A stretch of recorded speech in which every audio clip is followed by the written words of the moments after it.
দীর্ঘ প্রায় 4-5 মাস পর গতকালকেই খুব কাকতালীয়ভাবে সন্ধ্যার দিকে এনামূলক বিজয়কে আমি একটা ফোন দিছিলাম। তো দেখেন কতটা ডিটাচড হয়ে গেছি এখন, মানে আপনারা যারা শুনতেছেন তাদের চেয়েও ডিটাচড হয়ে গেছি। বিজয়রে আমি বলতেছিলাম যে কংগ্রাচুলেশন 50তম সেঞ্চুরি করার জন্য। সে হেসে দিয়ে বলতেছে দাদা আজকে কিন্তু 51 হলো। আমি আসলেই জানতাম না যে গতকালকে সে 51 নাম্বার সেঞ্চুরি করে ফেলছে। ব্যাক টু ব্যাক 2 ম্যাচে সেঞ্চুরি করলো। এরপরে নানা রকম মজা হলো, মজা করলাম। মজা করার পরে আমি ফোন কাটার পরেই ব্রাউজ করতেছি। ব্রাউজ করতে গিয়ে প্রথম আলোতে ঢুকে দেখি বিজয় টেস্ট দলে ডাক পাইছে। আমি নিশ্চিত ওর সঙ্গে যখন আমি কথা বলতেছি অন্যান্য বিষয় নিয়ে দুষ্টমি করতেছি তখন ও জানে যে ও টেস্ট দলে ডাক পেয়ে গেছে, কিন্তু ও সেটা নিয়ে আমার সঙ্গে একবারও কথা বলে নাই। তো সেই জায়গাটায় বিজয়কে অভিনন্দন পরে জানাইছি, আজকে একটু সবার সামনে অভিনন্দন জানাই। সেই সঙ্গে আমি আজকে একটু বিজয়কে নিয়ে অন্যরকম দুটো কথা বলতে চাই। বিজয়কে নিয়ে অনেক অনেক খুবই ভুল মিথ আমাদের বাজারে প্রচলিত আছে। এখন এগুলো নিয়ে তো আমি পুরো কন্টেন্ট বানায়ও কথা বলছি। আমি চেষ্টা করছি যে বুঝানোর লোকেদের যে বিজয়কে নিয়ে যে কথাগুলো বলা হয় যে সুযোগ পেলেও পারে না, ও নিজের জন্য খেলে, এই কথাগুলো খুব অযৌক্তিক। এগুলো স্ট্যাটিস্টিক্যালি আপনি দেখবেন এগুলো অযৌক্তিক। সেসব কথা আমি বলতে চাই না। আমি বলতে চাই যে বিজয়ের অনেক এক্সপিরিয়েন্স হয়েছে। মানে আপনি যদি শুধু ঘরোয়া ক্রিকেটের কথা ভাবেন বা সে বাচ্চা বয়সে খেলা শুরু করছে সেখান থেকে তো অনেক দিন গেল, এই বয়সে এসে তাকে আব্দুর রাজ্জাক বানাবেন না। দয়া করে আব্দুর রাজ্জাককে যেভাবে যেভাবে একটা ধাক্কা দিয়ে তার ক্যারিয়ারটা শেষ করা হয়েছে সেইটা করবেন না। সেটা কি, সেই ব্যাপারটা একটু আজকে আলোচনা করতে চাই। একই সঙ্গে বিজয় যদি কোনো কারণে এই কন্টেন্ট শোনেন তাহলে বিজয়কে একটু বলতে চাই যে চাপ নেওয়ার কিছু নাই ভাই। বাংলাদেশে হয়তো আপনি একটা টেস্টে ব্যর্থ হলে আর হয়তো আপনাদের কোনোদিন ডাকবে না। কি হবে না ডাকলে? আপনি তো এতকাল ডাক না পেয়ে নিজের আনন্দে খেলে যাচ্ছেন, নিজের আনন্দে আপনি সেঞ্চুরি ম্যান হয়ে উঠছেন। সেই আনন্দটা ধরে রাখেন। একটা ম্যাচে যদি মাঠে নামতে পারেন চিটাগাং টেস্টে, মনের আনন্দে রান করেন, শূন্য করলেও ভালো, সেঞ্চুরি করলেও ভালো। আমাদের দিক থেকে অন্তত আমি মনে করি যে যারা সত্যিকারের ক্রিকেট প্রেমিক তাদের দিক থেকে কোনো চাপ থাকার কথা না। আমাদের ওপেনাররা গত 1 বছর ধরে সেঞ্চুরি পায় না, সেখানে আপনি নেমেই সেঞ্চুরি করবেন এই চাপ আমি আপনাকে অন্তত দিতে চাই না। তো সেই বিষয়গুলো আজকে একটু আলোচনা করা যাক। শুরুতে একটু একটা জিনিস বলি যে বিজয়ের সঙ্গে কেন 4-5 মাস পরে কথা বললাম। দেখেন আমি চেষ্টা করি যেসব ক্রিকেটাররা আমি পছন্দ করি তারা পছন্দ করেন বা না করেন তাদের টাচে থাকার। মানে সেটা আমি প্রফেশন ছাড়ার পরও আমি মনে করি এখনো আমি আর সাংবাদিকতায় নাই, আমি আসলে আউটসাইডার হিসাবে কথা বলি। তারপরেও যেহেতু একটা লম্বা সময় ঘনিষ্ঠতা ছিল চেষ্টা করি যে আমি তো আসলে সব ক্রিকেটারকেই পছন্দ করি, যাদের সমালোচনা করি তাদেরও কিন্তু পছন্দ করি। ফলে সবার সঙ্গে যোগাযোগ রাখার চেষ্টা করি। কিছুটা হয় কিছুটা হয় না, কিন্তু বিজয়ের সঙ্গে ইচ্ছা করে গত 4-5 মাস আমি যোগাযোগ রাখি নাই। এইটা আমি যে খুব এথিক্যালি কারেক্ট মানুষ, পলিটিক্যালি কারেক্ট মানুষ এই দাবি আমি কোনোদিন করি না। স্টিল আমি যখন কন্টেন্ট তৈরি করতেছি তখন আমার মনে হয় যে কোথাও না কোথাও একটা রেসপন্সিবিলিটি তো আমারও আছে। সেই রেসপন্সিবিলিটির জায়গা থেকে দেখলে একটা কনফ্লিক্ট অফ ইন্টারেস্ট হতে পারে যদি বিজয়ের সঙ্গে আমি এই সময়কালে যোগাযোগ রাখতাম। কেন? এই সময়ে আমি বিজয়কে নিয়ে কমপক্ষে 3টা কন্টেন্ট করছি এবং আমার ধারণা যদিও আমার কন্টেন্ট কেউ দেখে না বা সেটাতে কোনো প্রভাব পড়ে না, তারপরও এটুক গর্বের সঙ্গে বলতে পারি যে এই সময়কালে সম্ভবত বিজয় নিয়ে সবচেয়ে বেশি চিল্লাপাল্লা আমি করছি।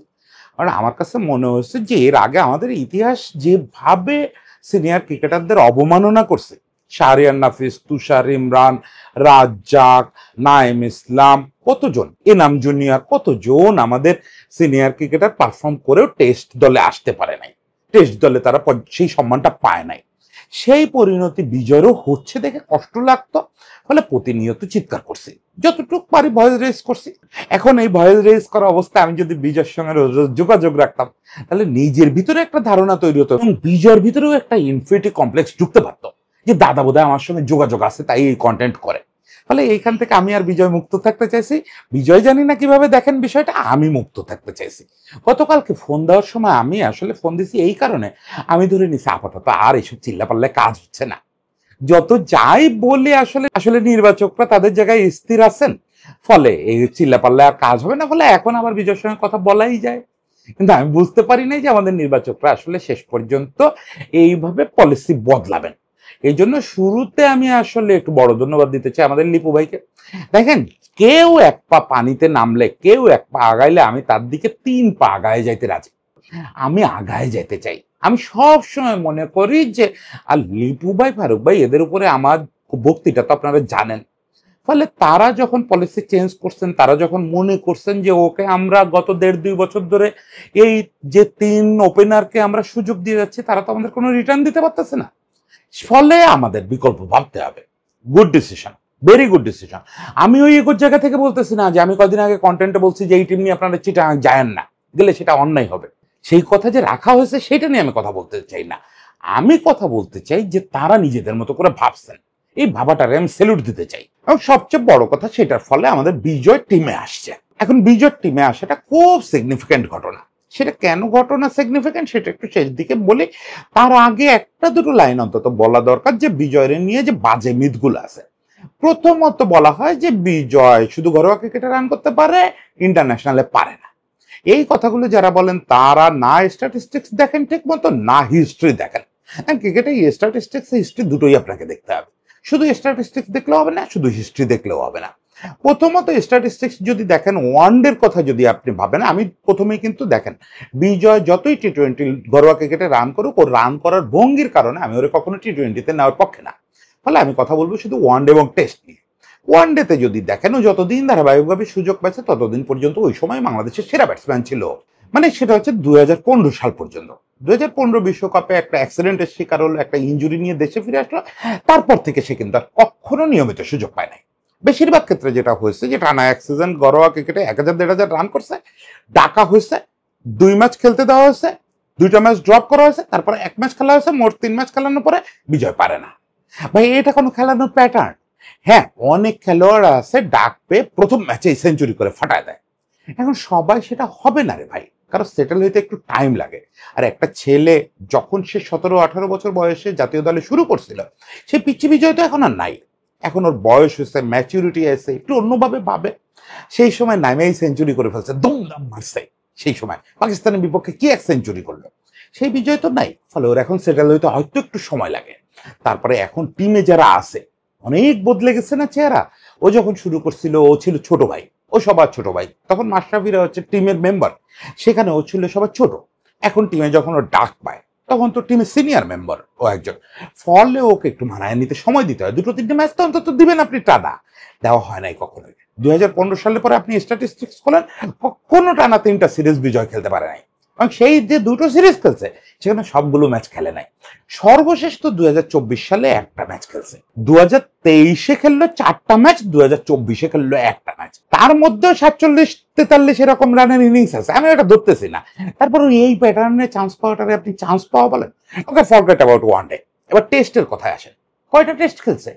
যে লোক আপনার ঘরোয়া ক্রিকেটে সবচেয়ে বেশি সেঞ্চুরির মালিক, গতকালকে 51 নাম্বার সেঞ্চুরি করছে, যার ভিতরে 25টা সেঞ্চুরি ফার্স্ট ক্লাস ক্রিকেটে।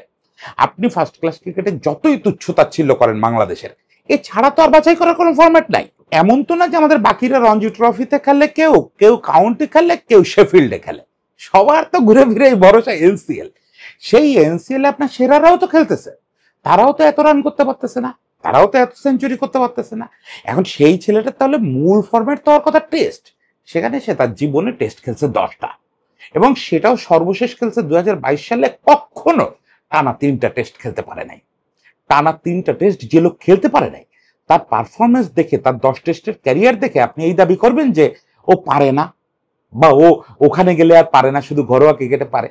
এরপরেও যদি আপনি এই দাবি করেন, এই ছোট ছোট কটা ইনফরমেশন বললাম, তাহলে আসলে আমি আর আপনার সঙ্গে তর্কে পেরে উঠবো না। সর্বশেষ গতকালকে দেখলাম আমার একটা কন্টেন্টের নিচে একজন কমেন্ট করছেন বিজয় নিজের জন্য খেলে। ওটার আবার খুব ভালো একটা কাউন্টার দিছে এক ভদ্রলোক, যে ভাই এখন যারা খেলতেছে ওরা তো নিজের জন্য খেলতে পারতেছে না। নিজের জন্য খেললেও তো 1-150 রান ইনিংস টেস্টে খেলা যায়। তো তাই খেলুক বিজয়, বিজয় নিজের জন্যই খেলুক, খেলে 150 রানের ইনিংস খেলে আসুক, তাতেও যদি কিছু ইজ্জত বাঁচে, এটাও খারাপ না ব্যাপারটা। যাই হোক, জোকস অ্যাপার্ট, এই দুষ্টুমির কথা অনেক হয়েছে। এখন একটু সিরিয়াস আলোচনা করি। যেটা বলতেছিলাম যে বিজয়ের রাজ্জাক বানাবেন না। কেন এটা বলছি? দেখেন, যখন বাংলাদেশের ঘরোয়া ক্রিকেটে ডমিনেট করতেছে বিজয়, তুষার এবং সারিয়ান হাফেজ, ওরা খুব কাছাকাছি সময়ে ডমিনেট করছে।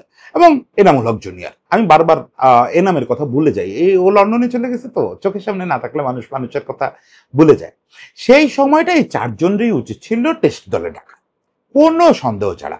টেস্ট তো ভাই এক্সপেরিয়েন্সের জায়গা, বিশেষত দুটো লোক, তুষার এবং রাজ্জাক এদের অবশ্যই লম্বা সময় টেস্টে খেলা উচিত ছিল।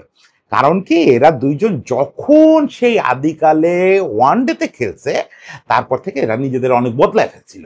বিশেষত রাজ্জাকের কথা যদি বলি, রাজ্জাক তার ক্যারিয়ারের শুরুতে ছিল ক্লাসিক স্পিনার, পরে সময় প্রয়োজনে সে নিজের লিমিটেড ওভারের জন্য পারফেক্ট একটা স্পিনারে পরিণত করছে। যখন সে তার লিমিটেড ওভার ক্যারিয়ার ফিনিশ দেখছে, সে আবার ক্লাসিক স্পিন শুরু করছে এবং ক্যারিয়ারের এই পর্যায়ে এসে শেষে 7-8 বছর সে জাতীয় দলে ডাক পায় নাই, কিন্তু সে ঘরোয়া প্রথম শ্রেণী ক্রিকেটে সব ধরনের রেকর্ড ভেঙে চলে দিছে। মানে সর্বোচ্চ উইকেট শিকারী, সবচেয়ে বেশিবার 5 উইকেট নেওয়া, সবচেয়ে বেশিবার 10 উইকেট নেওয়া, সব রেকর্ড রাজের। এখন কথা হচ্ছে, আপনি কি আশা করেন এরকম একটা ছেলের ক্ষেত্রে? হয় ডাকবো না তো ডাকবোই না, যেটা তুষারে ডাকা হয় নাই, শাহরিয়ার নাফিসরে ডাকা হয় নাই, এনামরে ডাকা হয় নাই, নাইমরে ডাকা হয় নাই। রাজ্জাকরে 2018 সালে প্রায় 4-5 বছর পরে হঠাৎ করে জাতীয় দলে ডাকা হলো মিরপুরে। তখনও পর্যন্ত আমি ম্যাচ কাভার করি, আমি একদম চোখের সামনে দেখতে পাই যে রাজ ওই ম্যাচটা খেলতেছে। ডাকা হয়েছিল অ্যাকচুয়ালি 2 টেস্টের দলেই, চিটাগাঙে ম্যাচ পায় নাই, ঢাকায় এসে ম্যাচ পেলি। ওই ম্যাচে 5 উইকেট নিল, মানে এক ইনিংসে না 4+1 নাকি 4+2, এক্সাক্ট মনে আসতেছে না, কিন্তু যেটা নিছিল সেটা মোর দ্যান এনাফ। ওই টেস্টে কোনো কারণে সম্ভবত সাকিব ছিল না। মূলত ব্যাটসম্যানদের ব্যর্থতায় আমরা শ্রীলঙ্কার বিপক্ষে ওই টেস্টে হেরে গেলেও রাজ্জাক কিন্তু প্রমাণ করছিল যে সে ঘরোয়া ক্রিকেটে এত বছর ঘাস কাটে নাই, সে ঘাস কাটে নাই ওখানে বসে। ফলে তাকে উচিত ছিল ওখান থেকে, উচিত মানে কি, এখানে কোনো উচিতের ব্যাপার নাই। রাজ্জাক আসছে দীর্ঘকাল পরে, অন্যায় করছেন আপনারা তার দীর্ঘকাল দলে না ডেকে। বারবার বলছেন যে লঙ্গার ফরম্যাটের বোলার না, কিন্তু ও যে লঙ্গার ফরম্যাটে ফিরে আসছে সেটা আপনারা দেখাচ্ছেন না। অবশেষে সে টেস্টে আসলো, 5টা উইকেট তুলে নিল। তাহলে আপনার নেক্সট স্টেপ কি? নিশ্চয়ই রাজ্জাককে কন্টিনিউ করে যাওয়া? না, তা করা হয় নাই। রাজ্জাকের ওইটাই কিন্তু শেষ টেস্ট হয়ে আছে, ওই যে 5 উইকেট নেওয়া ম্যাচটা, ওইটাই রাজ্জাকের শেষ টেস্ট। এখন আমার একটা প্রবল আশঙ্কা, অতি প্রবল আশঙ্কা যে বিজয়ের সঙ্গে এই কাজটা হতে পারে। কি কারণে হতে পারে? আমাদের একটা বিদ্বেষ আছে মারাত্মকভাবে, এটা জাতিগতভাবে। এটা শুধু দীপু ভাইয়ের আছে, ফারুক ভাইয়ের আছে, নান্নু ভাইয়ের আছে, এরকম বলতেছি না, কোনো ইন্ডিভিজুয়ালের না। এটা আমরা জাতিগতভাবে মনে করি যে আমাদের এক্সপিরিয়েন্সের দরকার নাই। আমি খুব তারুণ্যের পক্ষে। দেখেন, আজকে যারা আন্ডার-19 খেলে, যে আজিজুল হক তামিমের দলটা, এই দলের খেলোয়াড়দের সম্পর্কে আমি যত বেশি উচ্ছ্বাস প্রকাশ করি, মনে হয় না আপনি খুব বেশি লোক পাবেন। কিন্তু শুধু তারুণ্য, শুধু নতুন, এটা শেষ কথা না ভাই। বেশিরভাগ সময়, বিশেষত লঙ্গার ফরম্যাটে, আপনাকে এক্সপিরিয়েন্সকে বেশি গুরুত্ব দিতে হয়। তো সেই জায়গাটা আমাদের একটা জাতীয়গত সমস্যা কি, আমরা এক্সপিরিয়েন্সড লোকগুলোকে সময় দিতে রাজি হই না, খুব অধৈর্য হয়ে যাই, খুব অধৈর্য হয়ে যাই। এখন এই যে বিজয়কে আপনারা দলে ডাকলেন, আমি ধরে নিচ্ছি চিটাগাঙেও খেলবে। তো স্বাভাবিক ইকুয়েশন কি বলে? ওই যে যেটা বললাম যে বিজয়ের একটু মানায় নিতে সময় লাগবে। স্বাভাবিক ইকুয়েশন হচ্ছে বিজয় চিটাগাং টেস্টে খুব ফাটায় দিবেন না। হ্যাঁ, যেহেতু সে দারুণ ছন্দে আছে, মানে ব্যাট করতে নামলেই রান পাচ্ছে, পর পর 2 ম্যাচে সেঞ্চুরি করলো, এই লিগের এই পর্যায় পর্যন্ত 4টা সেঞ্চুরি করে ফেললো, এরকম টাচে থাকলে সে যে কোনো জায়গায় রান পায়। কিন্তু আমি ধরে নিচ্ছি, মানে এটা একদম ডিফেন্সিভ ওয়েতে আমি খেলতে চাচ্ছি, যে আমি ধরে নিচ্ছি বিজয় রান পেল না। এখন আপনারা কি করবেন? জিম্বাবুয়ের সিরিজে সে রান পায় নাই, একটা টেস্টে ডাকবে। নেক্সট শ্রীলঙ্কা আসতেছে, তারপরে বোধহয় পাকিস্তানের সঙ্গে খেলা আছে, আরো কার সঙ্গে খেলা আছে। আগামী 17-18 মাস আমাদের কম্প্যাক্ট শিডিউল, এই সময় আমরা প্রচুর টেস্ট খেলবো।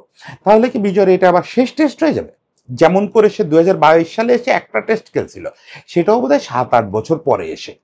বিজয় টেস্ট অভিষেক হয়েছে 2013 সালে, 2014 সালে সে 2টো ম্যাচ খেলছে, 2014 সালে অফ। এরপরে 8 বছর পরে এসে 2022 সালে একটা টেস্ট খেলছে।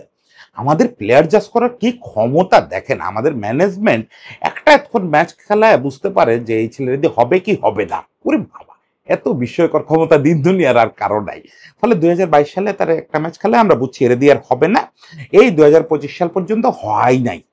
এখন 2025 সালে ডাকা হয়েছে, ডাকার পরে আমার খুবই একটা আতঙ্ক যে এই জিনিসটারে ওনরা, এই মিথটারে এস্টাবলিশ করে ফেলবেন। কেমনে করে? যেই নেক্সট সিরিজ আসবে, নেক্সট সিরিজের দলে বিজয় থাকলেও 11 পাবে না, আর না থাকারই সম্ভাবনা বেশি। কারণ ওই যে ওনাদের কিছু বাজির জায়গা আছে, এদেরই রান করতে হবে। ভাই যেহেতু ডাকছেন, না ডাকলে আমি এই মন্দ কথাগুলো আপনাদের সারা জীবন বলে যেতাম। সেই মন্দ কথার ভিতরে অভিমান থাকতো শুধু। কিন্তু বিজয়কে এই এক টেস্টে ডেকে একটা ম্যাচ খেলায় বা না খেলায় যদি তাকে ড্রপ করেন, আর যদি আবার 2-3 বছরের ভিতরে তার দিকে ফিরে না তাকান এবং ওই মিথটা এস্টাবলিশ করে দেন যে বিজয় পারে না, যারা এই মিথ নিয়ে চিল্লাপাল্লা করে তাদের নিয়ে আমার কোনো অভিযোগ নেই। এরা সবসময় গোড়া না দেখে চিৎকার করে, এদের নিয়ে বলি না। কিন্তু আপনারা তো সিনিয়র পার্সন, আপনারা তো ক্রিকেট অনেক ভালো বোঝেন, আপনারা অন্তত এটা করেন না। একটা ছেলের একই সঙ্গে ক্যারিয়ার এবং গুডউইল দুটাই শেষ করে দেন না। আজকে বিজয়ের না ডাকতেন, ওই যে বললাম, শুধু অভিমান থাকতো। কিন্তু এখন বিজয়ের ডাকে যদি আরেকবার রাজ্জাক কাণ্ড ঘটান, যে রাজ্জাকটা যেরকম এক টেস্ট খেলায় চিরতরে ভুলে গেছেন, সেরকমই যদি বিজয়ের সঙ্গে ঘটে, সেটা বিরাট অন্যায় হবে, অনেক বড় অন্যায় হবে। তখন আর ব্যাপারটা অভিমানের পর্যায়ে থাকবে না। আমি বলবো সেটা বাংলাদেশের ক্রিকেটে আরেকটা বড় ক্রাইম হবে। আশা করি সেটা হবে না। এখন শেষের বেলায় শুধু সবার প্রতি শুভকামনা জানাই। প্রথম টেস্টের দল নিয়ে খুবই ক্ষুব্ধ ছিলাম। আমি ব্যক্তিগত ক্ষোভের কারণে কোনো একটা ম্যাচ কুইট করছি, এটা সম্ভবত এই জীবনে প্রথম হয়েছে। এর মাঝে 2-3 বছর তো একদমই খেলা দেখতাম না, সেটা ছিল একটা ফ্রাস্ট্রেশনের জায়গা বা ব্যক্তিগত নানা রকম ক্রাইসিস। কিন্তু দল পছন্দ হয় নাই বলে একটা ম্যাচ খুব একটা দেখি নাই, একটা দুইটা সেশন দেখছি হয়তো এই ম্যাচটা। এটা এর আগে ঘটে নাই। সে যাই হোক, যা হওয়ার হয়ে গেছে। জিম্বাবুয়ে 2018 সালে এসে শেষ তাদের ঘরের বাইরে ম্যাচ জিতছিল, আবার এবছর জিতছে। এগুলো সবই অ্যাক্সিডেন্ট, সবই অ্যাক্সিডেন্ট। এখন আমরা সামনে তাকাতে চাই। চিটাগাং থেকে আমাদের নতুন করে শুরু হোক। আমাদের বিজয়ে ডাকা হয়েছে এরকম ভাবে, যাদের প্রয়োজন, যে জায়গায় প্রয়োজন তাদের ডাকা হোক। আমরা এখনকার বেস্ট অ্যাভেলেবেল টিমটাকে মাঠে দেখতে চাই, এবং তখন আমরা বলতে পারবো যে না, হচ্ছে না, আমাদের আগাইতে হবে। প্রথম ধাপ তো আমাদের বেস্ট অ্যাভেলেবেল টিম আগে নামাইতে হবে। সেটা চিটাগাংয়ে নামানো হোক, তাও হবে না। আরো কিছু জায়গায় যোগ বিয়োগ করার ছিল, সেগুলো নিয়ে পরে কথা বলা যাবে। আর বিজয়ের একটা কথা বললি, বিজয় আমি জানি না আপনি কন্টেন্ট দেখবেন কিনা, আর এই ব্যস্ততার মধ্যে না দেখাই ভালো হবে। কন্টেন্ট আপাতত দেখেন না। আপনার ক্রিকেট বোধ নিয়ে এমনিতেই আমার উচ্চ ধারণা আছে, ফলে এইসব আউল ফাউল কন্টেন্ট দেখার দরকার নেই, দেবব্রতর কন্টেন্ট দেখার দরকার নেই। বিজয়ের প্রতি আমার যেটা আহ্বান থাকবে আপনাদের সকলের মাধ্যমে, সেটা হচ্ছে বিজয় আপনি চাপ নেন না। ওই যেটা বললাম, কি হবে, এতকাল তো আনন্দের জন্য খেললেন, এখন যদি ইতিহাস বদলায় না যায়, তাহলে বাংলাদেশের ক্রিকেট ইতিহাস 10 বছর পরে যদি কেউ লেখে, তাহলে আপনি বাংলাদেশের সবচেয়ে দুর্ভাগা ক্রিকেটার হিসাবে গণ্য হবেন। যে লোক 16 ডিসেম্বর জন্ম বলে নিজের নাম রাখে বিজয়, সেই ছেলেটার সঙ্গে সেই দেশটা কত অবিচার করলো, এটা একদিন ইতিহাসে লেখা হবে। ফলে আপনি এখন আর চাপ নেন না, এখন তো বড় হয়েছেন। আপনার প্রথম যখন দেখছি তখন আপনার 13-14 বছর বয়স, সেই সময়ের বিজয় তো এখন নাই। এখন চাপ নেন না, শূন্য করলে শূন্য, সেঞ্চুরি করলে সেঞ্চুরি, কোনো রকম চাপ নাই।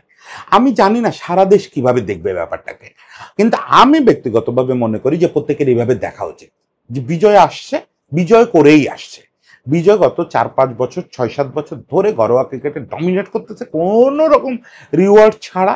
51টা সেঞ্চুরি করে ফেলছে, বিস্ময়কর ব্যাপার রে ভাই। বাংলাদেশের বাস্তবতায় বাংলাদেশের উইকেটের যে মান, অমুক তমুক সবকিছু মিলে এখানে 51টা সেঞ্চুরি ছেলে খেলা না, এটা অনেক বড় ব্যাপার।